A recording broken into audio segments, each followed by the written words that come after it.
अहमदाबाद विमान हादसा। Air India Boeing 787 crash की प्रारंभिक जांच में चौंकाने वाले खुलासे। 12 जून 2025 को गुजरात के अहमदाबाद में एयर इंडिया का बोइंग 707-8 विमान दुर्घटनाग्रस्त हो गया था, जिसमें 242 यात्रियों और चालक दल के 260 लोगों में से केवल एक व्यक्ति जीवित बचा। इस हादसे में 259 लोगों की मौत हो गई।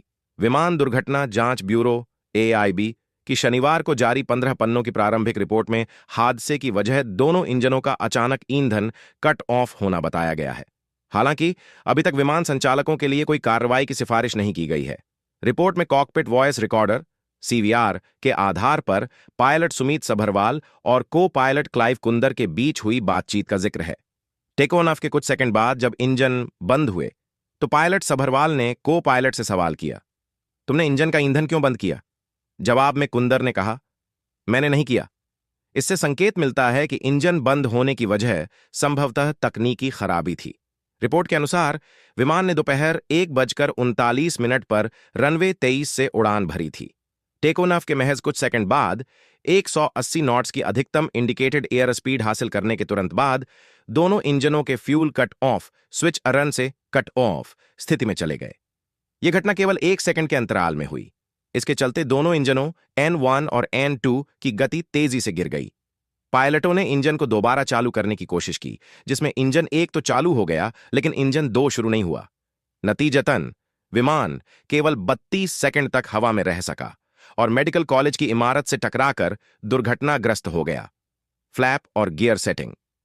जांच में पाया गया कि फ्लैप सेटिंग 5 डिग्री और लैंडिंग गियर की स्थिति टेक ऑफ के लिए सामान्य थी। विस्तारित एयर फ्रेम उड़ान रिकॉर्डर EAFR डेटा से पता चला कि टकराव के समय थ्रस्ट लीवर आगे की स्थिति में थे और दोनों फ्यूल कंट्रोल स्विच रन स्थिति में पाए गए। रिवर्सर लीवर मुड़े हुए थे लेकिन स्टोव्ड स्थिति में थे। देखा गया कि टेक ऑफ के तुरंत बाद रैम एयर टरबाइन सक्रिय हो गई थी। यह डिवाइस तब काम करती है जब विमान की मुख्य बिजली या हाइड्रोलिक सिस्टम फेल हो जाता है। पक्षी टकराने की संभावना खारिज। जांच में पक्षियों से टकराने की आशंका से इनकार किया गया। साथ ही ईंधन की जांच में भी कोई खराबी नहीं पाई गई। विमान का आखिरी सिग्नल 190 मीटर 60-85 फीट की ऊंचाई पर मिला। EAFR रिकॉर्डिंग सुबह 8:09 पर रुक गई।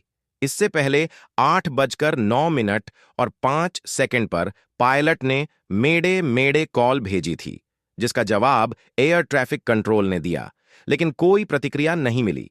इसके बाद आपातकालीन प्रतिक्रिया दल सक्रिय हुआ और सुबह 8:14 पर हवाई अड्डे से फायर टेंडर रवाना किया गया। रिपोर्ट में तकनीकी खराबी की संभावना को प्रमुखता दी गई है, लेकिन हादसे के सटीक कारणों का पता लगाने के लिए और गहन जांच की जरूरत है। बोइंग 787-8 के डिजाइन और रखरखाव प्रक्रियाओं पर भी सवाल उठ रहे हैं।